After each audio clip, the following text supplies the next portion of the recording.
3 ವರ್ಷಗಳಿಂದ ರಾಜ್ಯದಲ್ಲಿ ಉತ್ತಮ ಮಳೆಯಾಗಿತ್ತು. ಈ ವರ್ಷ ದೇಶದಲ್ಲಿ ಬರಗಾಲ ಎದುರಾಗುವ ಸ್ಥಿತಿ ಇದೆ. ಎಲ್ಲರೂ ಸೇರಿ ಬರಗಾಲವನ್ನು ಎದುರಿಸಬೇಕಾಗಿದೆ ಎಂದು ಮುಖ್ಯಮಂತ್ರಿ ಡಿಕೆ ಶಿವಕುಮಾರ್ ಹೇಳಿದ್ದಾರೆ.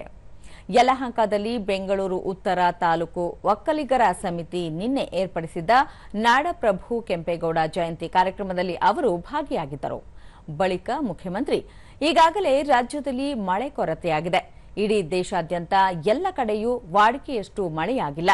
ಹೀಗಾಗಿ ಬಿತ್ತನೆ ಕಾರ್ಯಕ್ಕೆ ಹಿನ್ನಡೆಯಾಗಲಿದ್ದು, ಬೆಳೆಗಳಿಗೆ ನೀರು ಒದಗಿಸಲು ರೈತರಿಗೆ ಕಷ್ಟವಾಗಲಿದೆ.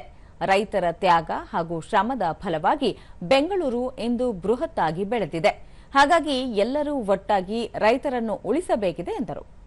ತುಂಗಭದ್ರಾ ಅಣೆಕಟ್ಟು ಉಳಿಸಲು 3 ರಾಜ್ಯಗಳ ಮುಖ್ಯಮಂತ್ರಿಗಳು ಕೇಂದ್ರ ಜಲಶಕ್ತಿ ಸಚಿವರ ಸಮ್ಮುಖದಲ್ಲಿ ಸಭೆ ಸೇರಿ ತೀರ್ಮಾನ ಕೈಗೊಂಡಿದ್ದೇವೆ.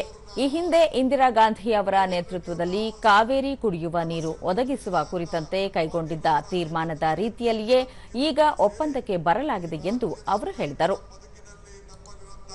ಸಮಸ್ಯೆಗಳನ್ನು ಬಗೆಹರಿಸಿಕೊಂಡು ಮುಂದಿನ ಈ ನಮ್ಮ ಏನೇನು ಸಮಸ್ಯೆ ಇದೆ ಎಲ್ಲ ದೂರ ಇಟ್ಟು ರೈತರ ಬದುಕನ್ನು ಉಳಿಸಬೇಕು, ರೈತರನ್ನ ಕಾಪಾಡಬೇಕು ಅಂತೇಳಿ ಒಂದು ಐತಿಹಾಸಿಕವಾದ ತೀರ್ಮಾನವನ್ನು ಮಾಡಿದ್ರು. ಆಗೊಂದು ಮಾತು ಹೇಳಿದ್ದೇನೆ, ನಾನು ಇತಿಹಾಸವನ್ನ ಓದಲು ನನಗಿಷ್ಟ ಇಲ್ಲ, ಇತಿಹಾಸವನ್ನ ಬರೆಯಲು ನನಗಿಷ್ಟ ಇಲ್ಲ, ಇತಿಹಾಸವನ್ನ ನಿರ್ಮಾಣ ಮಾಡಲು ನನ್ನ ಸಂಕಲ್ಪ, ನಮ್ಮ ಇಚ್ಛೆ, ನನ್ನ ಮಾತನ್ನ ಈ ಸಂದರ್ಭದಲ್ಲಿ ಹೇಳಲಿಕ್ಕೆ ನಾನು ಬಯಸ್ತಾ ಇದ್ದೇನೆ.